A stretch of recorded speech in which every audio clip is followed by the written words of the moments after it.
ನಾನು ಪ್ರಕಾಶ್ ಅಂತ, ಹಾಸನ ಜಿಲ್ಲೆ ಅಕ್ಲೋಡ್ ತಾಲೂಕಿಂದ, ಕರ್ನಾಟಕ ರಾಜ್ಯ. ನಾವು green glow ಟಾನಿಕ್ನ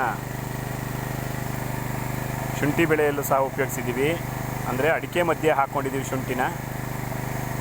green Glow tonic, Green Glow spray, Green Glow organic ಪೌಡ್ರನ್ನು ಸಹ ನಾವು ಸಾಯಿಲ್ ಪೌಡ್ರನ್ನ ಯೂಸ್ ಮಾಡಿದ್ದೀವಿ. ಶುಂಠಿ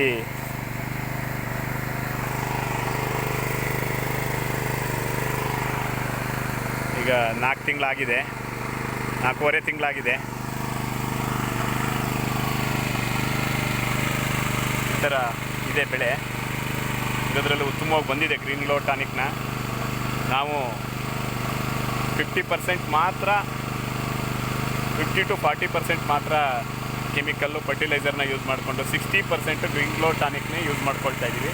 ಇನ್ನು ಫಂಗಿಸೈಡ್ಸು ಅದೆಲ್ಲ ಮಾಡ್ಕೊಳ್ಳೇಬೇಕಾಗ್ತದೆ ಎಮರ್ಜೆನ್ಸಿ ಅಂತಿದ್ದಾಗ.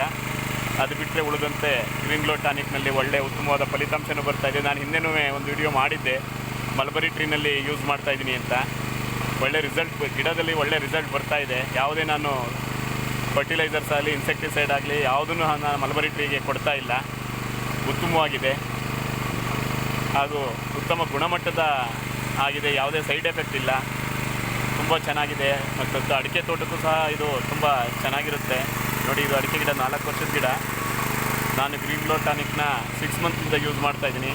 ತುಂಬ ಚೆನ್ನಾಗಿದೆ ಅಂತ ಹೇಳಲಿಕ್ಕೆ ಇಷ್ಟಪಡ್ತೀನಿ. ಧನ್ಯವಾದಗಳು.